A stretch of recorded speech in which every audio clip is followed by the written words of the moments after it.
YTN 라디오 노영의 출발새 아침의 자랑입니다. 변호사들의 조찬 파티. 사실 변호사 그러면 좀 싫어하시는 분들도 있어요. 뭐 잘난 척만 한다. 어려운 말만 한다. 근데 이분들은 절대 안 그래요. 쉬운 얘기로 법률 이슈를 아주 탈탈탈 잘 털어주십니다. 조찬 파티의 주인공 두 분 모셨습니다. 정태현 변호사님 나오셨고요. 네, 정태현 변호사입니다. 어려운 문제를 쉽게 말씀드리겠습니다. 역시 각오가 대단하십니다. 네. 그리고 조수진 변호사님 함께하겠습니다. 예, 안녕하세요. 저는 저희 음악이 너무 좋아요. 시그널 음악이. 네, 두 분을 위해서 만들었습니다, 저희가. 고맙습니다. 자, 오늘 첫 번째 이슈 한번 간단하게 에피타이저를 먹고 가겠습니다. 풀려난 이명박인데요. 네, 이게 이명박 전 대통령 이렇게 전격적으로 풀어줄 거면 왜 법정 구속을 했습니까? 글쎄, 그래서 굉장히 이례적인 건 맞습니다. 왜 그런가 하면 대개 보석 취소가 되면 법정 구속이 돼서 이제 그대로 있다가 예를 들어 1심에서 그런 일이 있으면 이제 항소심에 가서 뭔가를 이제 다시 시도를 해보고 하는데 이 경우는 이 법원의 보석 취소에 대해서 이제 변호인 측에서 불복, 네. 법률적인 요구는 재항고라 그랬는데 보석 취소가 법에 정한 요건이 안 맞다. 그러니까 보석 취소가 문제가 있다고 이의를 제기하니까 법원이 그런 경우에는 이게 법원의 보석 취소 효력이 정지된다. 또는 정지 안 된다. 서로 이제 학설이 갈라집니다. 그래서 법원에서 이거는 정지된다는 그런 학설이 맞을 수도 있다. 그래서 보석 취소를 말하자면 일종을 정지라고 실질적으로 구속 취소를 한 셈이죠. 그러니까 이게 사실 이제 간단히 설명을 드리면은 1심에서 징역 15년을 선고받았었고요. 그러다가 네. 재판받는 도중에 보석으로 이명박 전 대통령이 풀려났고요. 350일 정도 지난 시점에서 항소심 선고가 있었는데 이때는 2년이 올라서 징역 17년 선고받고 그러니까 당연히 법정 구속, 즉 이전에 있었던 보석이 취소가 됐습니다. 바로 그 부장 판사님이 다시 이번에는 석방을 해준 건데 왜 그러느냐. 이게 바로 보석을 그렇게 취소하는 게 옳으냐 옳지 않느냐에 대해서 논란이 있었기 때문이죠. 특히 이명박 전 대통령 측의 변호인들이 그것은 옳지 않다라고 하면서 이제 항고, 원래 이제 항고라고 하는 건데 이거를 대법원에 올라가서 왜냐하면 이 당시에 항소심이 고등법원이었으니까 대법원에 올라가서 해달라고 하면서 재항고를 했어요. 그랬더니 그러면은 항고, 즉 보석 취소가 지금 정확하지 않으니까 그거를 결정할 때까지는 효력을 정지시켜야 되냐 마냐 이 논란이 있으니까 일단은 풀어주겠다라고 한 게 바로 이번에 그렇습니다. 의미였는데 원래는 항고하고 즉시항고라고 하는 이 두 가지 중에서 즉시항고는 효력 집행정지 관련된 얘기가 있지만 그냥 항고는 사실 집행정지 효력이 없는 거 아닙니까? 그래서 저는 이상하다고 보는데. 그러니까 이제 이 경우에 이제 보석을 취소하니까 거기에서 불복을 한 거거든요. 예. 보석 취소가 부당하다. 그렇죠. 예. 보석 취소에 정할 수 있는 게 뭐 도망한 때나 그런 때인데 그 전직 대통령이 도망가겠느냐. 그래서 부당하다고 불복을 제기를 했어요. 그런데 네. 지금 말씀대로 그런 불복을 제기하는 걸 이제 법률로 항고라고 그러는데 그런 것을 제기하면은 그 보석 취소의 효력이 스톱되는 거예요. 그렇죠. 정지된다. 예, 그런 경우도 있고, 그다음 어떤 항고는 정지가 안 되는 경우도 있거든요. 안 되는 걸로 알고 있는데. 그런데 지금 이 경우는 보석 취소에 대해서 불복을 한 게 그러면 그런 효력이 중지가 되는 거냐 아닌가 여기에 대해서 서로 다툼이 있는 거예요. 서로 학자들 견해도 다르고 그러니까 재판부도 잘 모르겠다. 그거는 대법원 판단을 받아봐야 되겠다. 그래서 일단 보석 취소가 말하자면 효력이 중지가 된 셈이죠. 네, 근데 재판 실무는 원래 효력 정지 안 되는 걸로 알고 있는데 이상하다는 게 제 생각이고요. 조수진 변호사님. 저는 결국에 이게 복잡해 보이지만 이 구속 필요성이 있느냐 여부로 갈 것 같아요. 그래서 지금 사실 이제 그런 면에서 풀려난 것 같기도 하고요. 그러니까 대법원에서 재항고 결정을 아마 좀 긍정적으로 보지 않겠냐라는 생각이 있는 것 같고요. 왜냐하면 1심에서 일단 보석을 허가해 줬을 때 풀어줬을 때의 네. 상황하고 지금 상황하고 달라진 게 사실 없는데 재구속이 됐어요. 네. 왜냐하면 형량도 실형 나왔죠. 그리고 건강 상태 안 좋죠. 노령이죠. 그리고 네. 전직 대통령이기 때문에 어디로 도망갈 수도 없는 상황. 이런 상황에서 사실은 2심이 이제 2년이 더 높게 나오긴 했지만 대법원까지 갈 때까지는 아마 재구속이 안 될 거다라는 그런 예상도 굉장히 많았거든요. 전날까지. 그런데 이게 전격적으로 구속이 됐습니다. 그렇기 때문에 사실은 지금 병보석으로 아픈 상태가 유지가 된다면 다시 보석을 다시 본다고 하면은 사실은 대법원 확정될 때까지는 구속 사유가 없는 게 아니냐 이럴 수 있는 거죠. 저는 차라리 그러면은 박근혜 전 대통령만 조금 억울할 것 같아요. 물론 이제 그분이 항소를 안 하고 그래서 확정이 빨리 된 부분이 있지만은 확정되기 전의 상황에서도 사실 그분이 제일 지금까지 전직 대통령 중에서 오랫동안 지금 구속 상태에 있는 거 아니겠습니까? 그런데 박근혜 대통령의 경우는 뭐 보석이 신청된 바도 없고 네, 없긴 허가된 하죠. 바도 없죠. 없긴 근데 하죠. 네. 사실 일반적인 경우에 보면은 이제 법원에서 이제 실형을 선고할 때는 법정 구속으로 보석 취소다는 그렇죠. 게 일반적입니다. 그러니까 지금 이 이명박 전 대통령의 재판부는 일반적인 경우에 따라서 보석 취소를 한 것이고요.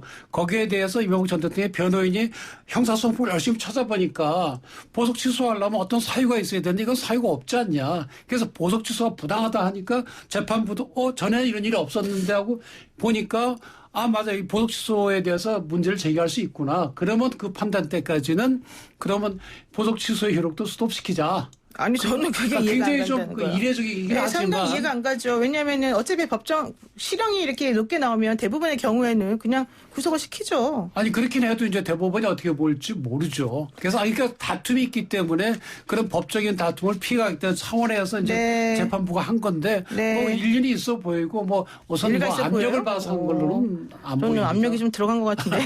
이건 개인적 의견입니다. 자, 그런데요. 0875 쓰시는 우리 애청자분께서요. 우리 실패했습니다. 듣고도 이해가 잘 안 되네. 이렇게 좀 보내주셨어요. 자, 그리고 또 보이는 라디오로 달빛자다님과 최미사님께서 그러면 NB 이명박 전 대통령 언제쯤 재수감이 가능합니까? 일단 그냥 풀어준 거 풀어줬다 치고요. 이렇게 물어보셨어요. 아니 우선 이제 보석 취소가 그게 타당하다는 대법원의 결정이 나오면 뭐 또 구속이 될 것이고 네. 또 대법원에서 판결 자체가 확정이 되면 이번에는 이제 징역형을 이제 복역하러 가야 되는 거죠. 그러니까 뭐 시간이 얼마나 기냐 짧으냐 그 차이만 있지 결국에는 다시 구속이 돼서 교도소로 갈 수밖에 없는 혐의가 한 개만 있는 것도 아니고 혐의가 여러 개가 그렇습니다. 있어가지고 맞습니다. 17년 선고 받은 사람이 무죄가 다 나오겠습니까? 현실적으로 저는 이건 좀 이상하다고 봅니다. 어쨌든 개인적 견해였습니다. 여러분 또 오해하지 마시고요. 자, 오늘 진짜 메인 메뉴 한번 들어가 보도록 하겠습니다.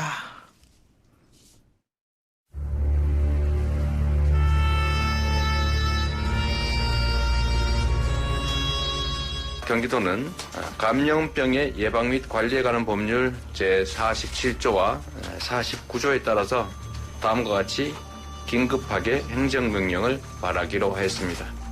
경기도 내에서 실내외 및 장소를 불문하고 14일간 신천지 교회에 집회 금지를 명합니다. 우리도 중국에 대해서 사실 상당히 자제하는 대응을 하지 않았습니까? 또 중국도 이에 상응해서 자제하는 그 과도 대응이 되지 않도록 계속 소통할 필요가 있습니다.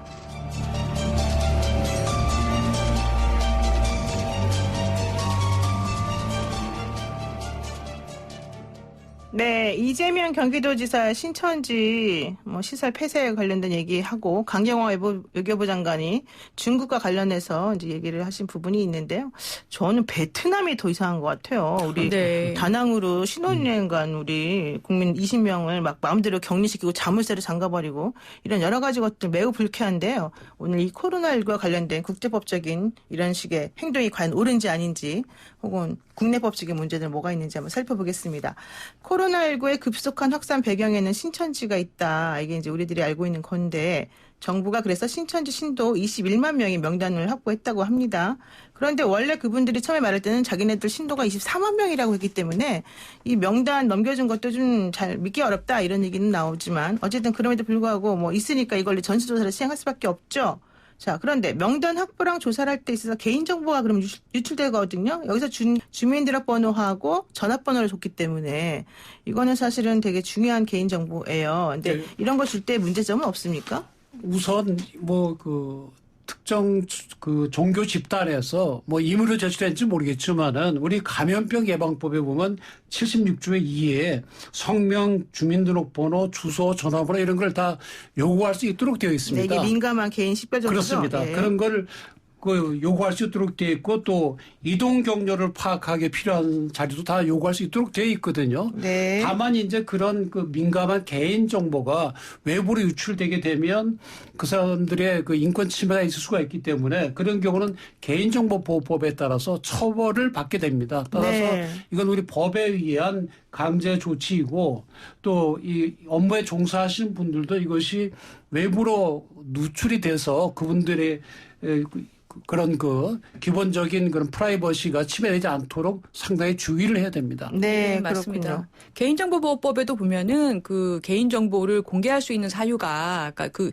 기관에 공공기관에 제출해야 되는 사유가 규정이 되어 있는데 거기 보면 개인의 생명과 안전에 관련된 정보는 제공할 수 있다고 돼 있어요. 그래서 이것을 외부로 다시 재유출만 하지 않는다면 개인정보 관련된 법적인 뭐 위법 사항은 없을 걸로 보입니다. 네, 사실 저도 이제 개인정보 보호법 좀 잘 아는데 제가 그때 자문위원이어가지고 그랬는데 이제 다른 법령에 그런 규정이 있으면 이런 정도의 개인정보 제공은 사실은 공익을 위해서 필요하다. 이건 문제가 없다. 이게 이제 일반적인 건데요. 좀 궁금한 게 있어요. 제가 좀 전에 말씀을 드렸지만 원래 24만 명이라고 했는데 21만 명 것만 줬단 말이에요. 네, 맞아요. 그러니까 실제로 포교 활동을 담당하는 교육생들의 명단이 빠졌다는 거거든요. 그러면 그 빠졌다라고 생각되는 그 자료들은 우리가 강제적으로 가져올 수 있는 겁니까? 아, 그럼요. 이게 이 형사소송법의 압수수색 절차를 거치지 않더라도 네. 우리 감염병 예방법에 보면 여러 가지 조치들이 있습니다. 역학조사라든지 그다음에 여러 가지 이제 그 보건복지부 장관이나 질병관리본부장 또는 시도지사 할 수 있는 것들이 있는데 이런 여러 규정들에 보면 네. 직접 조사할 수 있도록 되어 있어요. 그래서 자료도 요청하고 필요하면 가서 문도 열어볼 수 있고 직접 신문도 하고 진술을 들을 수도 있고요. 하기 네, 때문에 네. 얼마든지 할 수 있습니다. 예. 제가 이 법 규정을 좀 살펴보니까요. 네. 지금 신천지에서 제출한 자료가 21만 2천 명의 신도 명단을 제공을 했는데 그렇죠. 각종 동영상이라든지 여러 가지 본인들이 이제 언급했던 것들 다 더해 보니까 이게 2만 7천 명을 덜 낸 것으로 확인됐다라는 겁니다. 그렇죠. 그러면은 이분들이 사실은 지금 외신에 의하면은 우한에서 신천지 집회를 했었다라고 하고 12월 말까지. 그렇죠. 예. 근데 그 이후에 이제 입국을 하셨고 대구 지역에서 이제 신천지 쪽에 대규모 장례식이 있었고 그러면 전국에서 우한에 가셨던 분들을 포함해서 다 모이신 다음에 다시 전국에 흩어진 상황. 그래서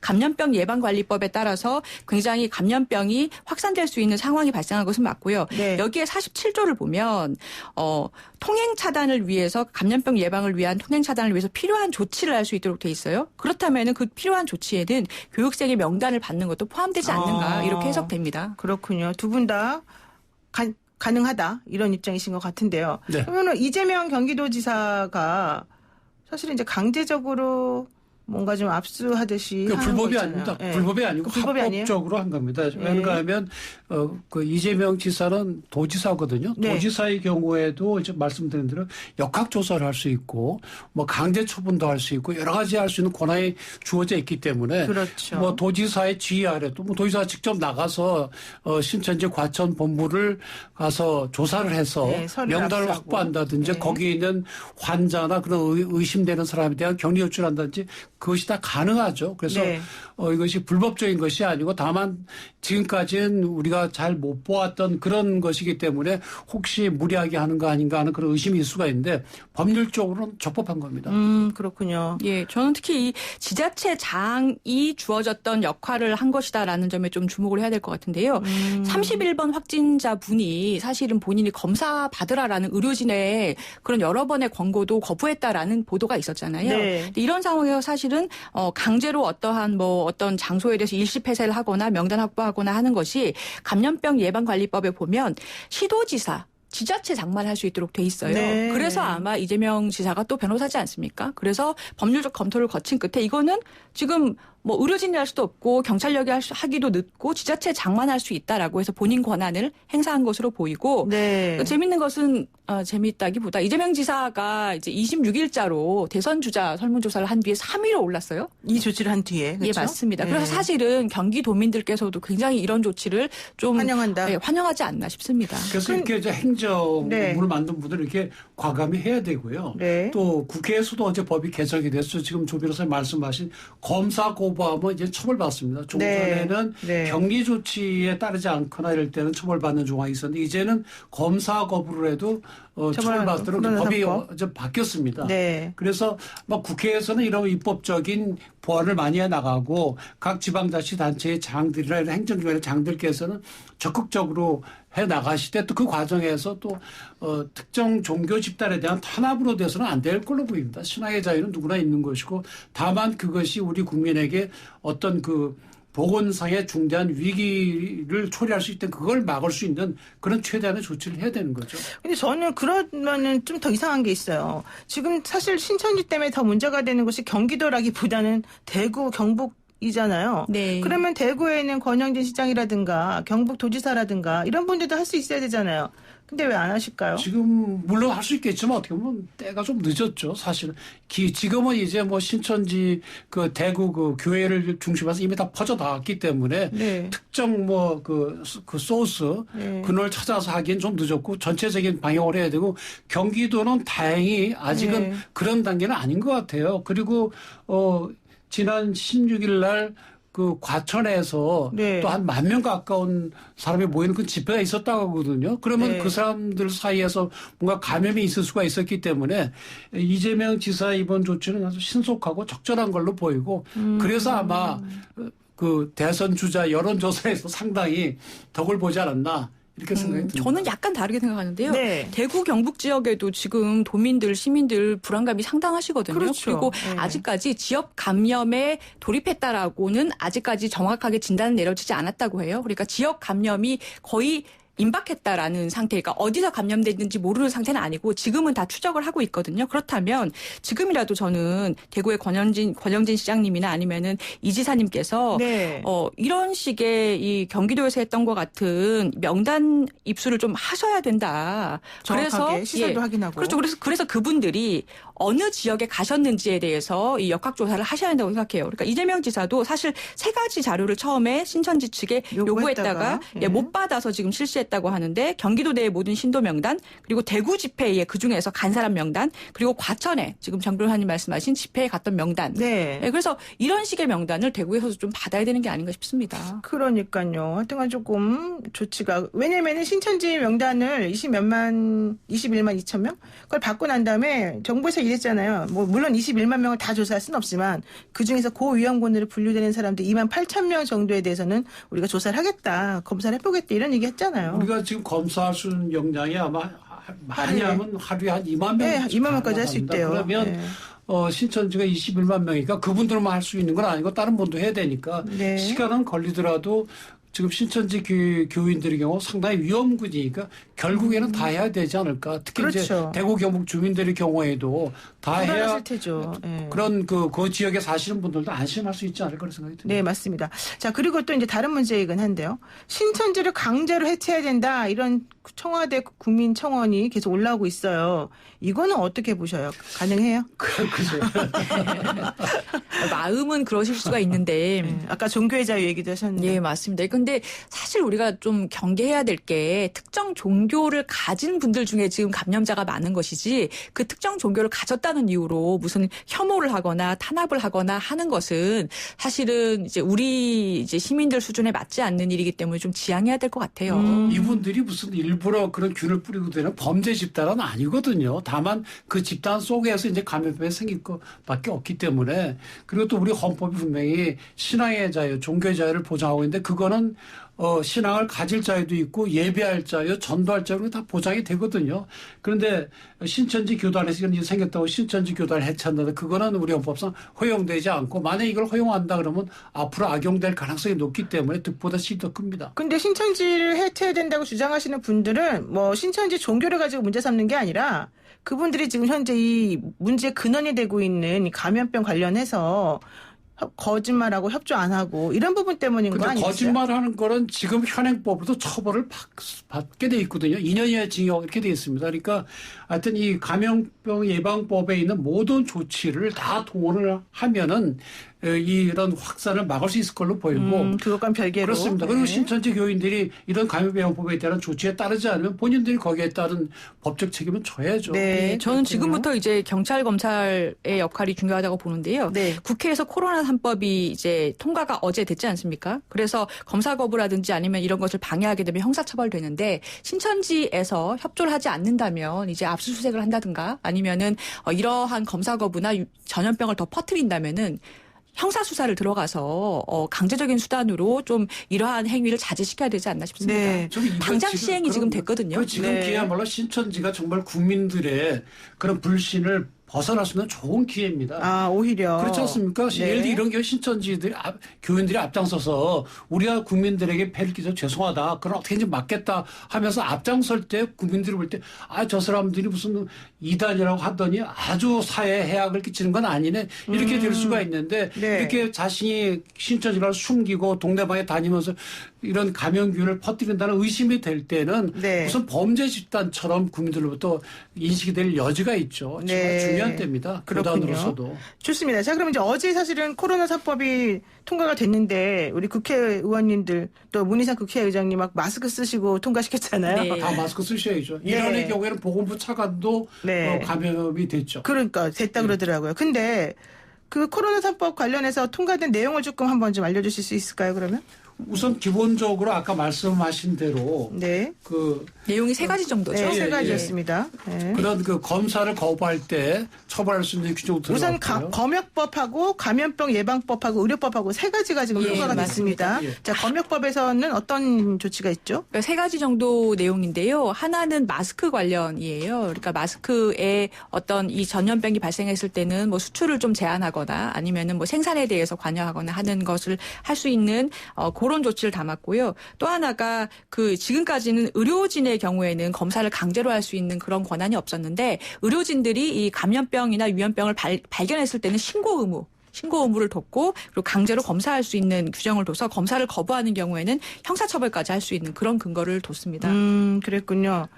검역법의 경우에는 이제 이런 감염 의심 지역에 대해서 우리가 지정을 하게 되면 거기를 거쳐왔다든지 하는 경우에 우리가 입국 금지 요청을 한다든지 그렇죠. 법무부 장관에게 아니면 출국 요청한다든지 그런 걸 할 수 있는 그런 법을 이제 만들었고요. 네. 의료법의 경우에는 집단 감염 지난번에 왜 신생아들이 집단 감염 사건이 있었지 않습니까? 네네. 그런 경우에 대비하기 위해서 집단 감염 시스템을 정비하는 그런 내용이 들어갔습니다. 네, 그러니까 우선 제가 좀 간단히 정리를 해드리면 검역법은 위험에 노출되거나 감염 관리 지역에서 입국하거나 혹은 그런 지역을 경유한 사람에 대해서 조치를 취할 수 있게끔 했고요. 감염병 예방법에서는 감염병 의심자라던가 자가 또는 시설 강제 격리 및 조사 진찰을 가능하게끔 그렇게 강제적인 조치를 할 수 있게끔 그렇습니다. 해놨다는 네. 것이고요.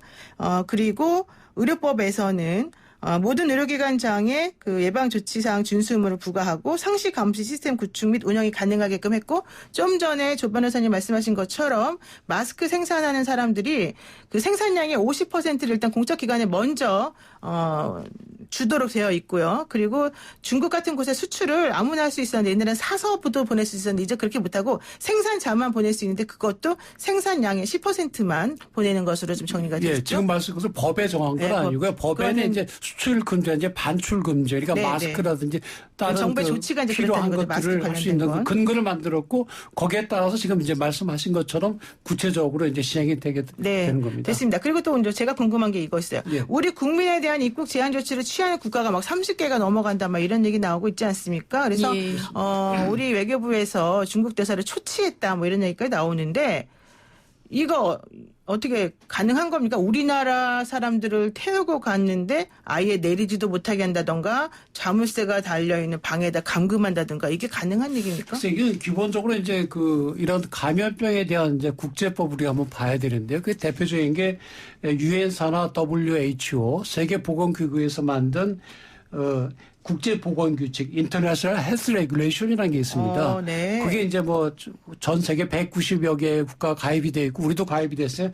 여기에 따라야 되는데 여기에 의하면 각 나라에서 무슨 입국 금지를 한다든지 격리 조치를 한다든지 그거는 가능합니다. 다만 그런 경우에도 반드시 과학적인 증거나 과학적인 원리에 따라서 해야 되고 또 특히 여행자들의 경우에는 예의를 갖춰야 되고 네. 적절한 음식도 주고 숙식도 제공하도록 이렇게 되어 있거든요. 그래서 지금 우리나라 사람들이 외국에 나가서 이런 조치를 당할 때 그것 자체에 대해서는 우리가 부당하다고 항의하기 어렵지만 적어도 WHO가 만든 이 규칙에 따라서 적절하게 해야 된다. 예를 들어서 아무런 근거 없이 무조건 우리 여행객을 붙들어 맨다든지 아니면 지금 구속을 해버린다든지 그런 거는 WHO 규정에 위반되는 거니까 당신들이 그런 검역 조치를 한다 하더라도 WHO의 일반 규정에 맞게 하라 이렇게 항의는 할 수 있는 겁니다. 네, 그렇군요. 예, 맞습니다. 그러니까 WHO에서 말하는 그 과학적 근거의 해석론이 문제가 되는 건데요. 네. 예전에도 우리 정부가 중국에서 우한 지역에서 온 비행기는 아예 못 들어오게 입국 금지를 우리도 했었고, 그렇게 했군요. 그렇죠. 네. 그리고 나머지 이제 분들의 경우에는 그 발생할 수 있는 기간인 2주 정도를 격리를 한 일이 있었지 않습니까? 네. 그거를 지금 다른 나라들이 지금 세계적으로 8만 명 정도가 감염이 되고 37개국에 퍼지다 보니까 우리 대구발 비행기라든지 아니면은 한국에서 온 분에 대해서 격리 조치를 하고 있는 거죠. 사실 이제 이런 거는 국제관습법적으로 행해지는 경우가 많은데 호혜 평등의 원칙이라는 게 있죠. 우리나라가 외국에 대해서 그렇게 행동을 했으면 그 나라도 우리에게 그렇게 행동하는 걸 가지고 뭐라 할 수 없다 이거예요. 그래서 좀 전에 조 변호사님 말씀하신 것처럼 예전에 우리가 뭐 중국이나 우한이나 이런 데서 오는 사람들에 대해서 그런 조치를 취했다면 그와 마찬가지가 지금 우리에게 된 건데 문제의 요점은 그게 아니에요. 사실은. 그걸 우리가 뭐라고 하는 게 아니라 그럴 것 같았으면 미리 우리 정부에게 알리고 예를 들면 대구에서 출발한 비행기는 우리 공항에 못 들어오게 하겠다. 혹은 어디 방에다 격리시키겠다. 이런 얘기를 먼저 한 번이라도 했으면 괜찮은데 그런 소식이 전혀 없고 맞습니다. 괜찮다고 했다가 그걸 그 말을 믿고 즉 우리 정부도 괜찮다고 했으니까 그 말을 믿고 신혼여행 갔던 사람들이 이번에 당한 거잖아요. 그래서 이제 이게 WHO에서 이런 국제 보건 규칙을 만든 이유가 그거거든요. 그렇죠. 여기 보면 목적에 보면은 국제 간의 어떤 그 교류가 완전히 끊어진다든지 그런 걸 막아야 된다. 그런 것이 이제 목적으로 되어 있고 또 여행객들의 경우에 뭐 오염이 된 국가에서 올 수가 있지만 거기에 대해서 이렇게 인권이 침해되지 않도록 한다는 조문을 넣은 이유가 바로 그거거든요. 그러니까 지금 말씀하신 대로 우리 신혼여행객들이 현재 도착했는데 도착하자마자 무슨 죄인처럼 끌려가서 그러니까요. 갇혀 있고 증상도 없는데. 이런 거는 하지 말라는 겁니다. 네. 그래서 우리 정부도 이 WHO의 국제보건규칙에 위반되는 거 아니냐고 항의를 해야 되고요. 네. 그 나라도 뭐 이렇게 상당히 긴장하는 건 이해하지만 여기에 따라서 하고 또 더 중요한 건 우리나라에서 이렇게 열심히 지금 감염병을 막기 위해 최선을 다하고 네. 있으니까 너무 진단을 많이 하는 것 같아요. 너무 이렇게 과잉되게 하지는 말라는 그런 또 홍보도 할 필요가 네. 있습니다. 자, 마지막으로 조수진 변호사님께 질문하겠습니다. 0577 쓰신 애청자 분께서요. 궁금한 게 있는데요. 예. 다중시설에 마스크 안 쓰고 다닐 경우에 출입금지 시키는 거 불법입니까? 아닙니까? 이렇게 물어보십니다. 마스크를 안 쓰는 것만으로 출입금지를 시키는 것은 좀 법 위반 소지가 있을 것 같습니다. 아, 법 위반 소지가 있어요? 우리 지금 다 하고 있는데, YTN도 하고 있는데. 그런데 그분이 어느 정도의 뭐 확진 가능성이 있다든가 아니면은 뭐 위험 지역에 갔다 왔다든가라는 것에 대한 근거가 좀 있어야 되지 않을까요? 근데 우리 스스로 지켜야 협조를 되겠죠. 요청하는 그러니까 상황이다. 마스크를 쓰는 건 예. 추천 사항이고 권장 사항이죠. 근데 때로는 우리가 해야 될 건 반드시 해야 될 것은 처벌을 해야 되는 거고 아닌 거는 이제 권장하도록 해야 되는데 마스크를 쓰고 해야 되는 건 우리가 적극적으로 권장하고 우리가 따라야 될 우리가 도덕의 한 부분이라고 볼 수가 네, 없죠. 알겠습니다. 예, 저는 답변이- 법을 못 느낄수록 좋은 상태다라고 생각해요. 법보다는 네. 상식으로 해야 되지 않겠습니까? 네. 하나만 더 여쭤봐야 된다고. 아, 이거 끝내야 되는데 자꾸 질문이 들어옵니다. 2939님께서요. 출발새 아침 잘 듣고 있어요. 너무 좋아요. 여기까지는 저희가 그냥 한 말이고요. 자, 코로나 확진자와 동시간대 동일 장소에 있지 않았으면 전혀 위험이 없다고 볼 수 있는 건데 이런 경우에도 밀접 접촉자 이런 것으로 날 감시하는 게 맞나요? 글쎄 그거는 뭐 의학적인 문제가 돼서요. 왜냐하면 하면 이 코로나 바이러스가 새로운 종류이기 때문에 아직 이 바이러스의 특성에 대해서 완벽하게 과학적으로 검증이 된 바가 없거든요. 네, 그런 알겠습니다. 점에서 질병관리본부의 그런 조치에 대해서는 조치에 따르는 협조하는 게 수밖에 없을 맞다. 걸로 봅니다. 현재로서는. 예. 알겠습니다. 오늘 말씀 여기까지 듣겠습니다. 고맙습니다. 네, 감사합니다. 고맙습니다. 네, 변호사들의 조찬 파티 정태현 변호사, 조수진 변호사와 함께했습니다.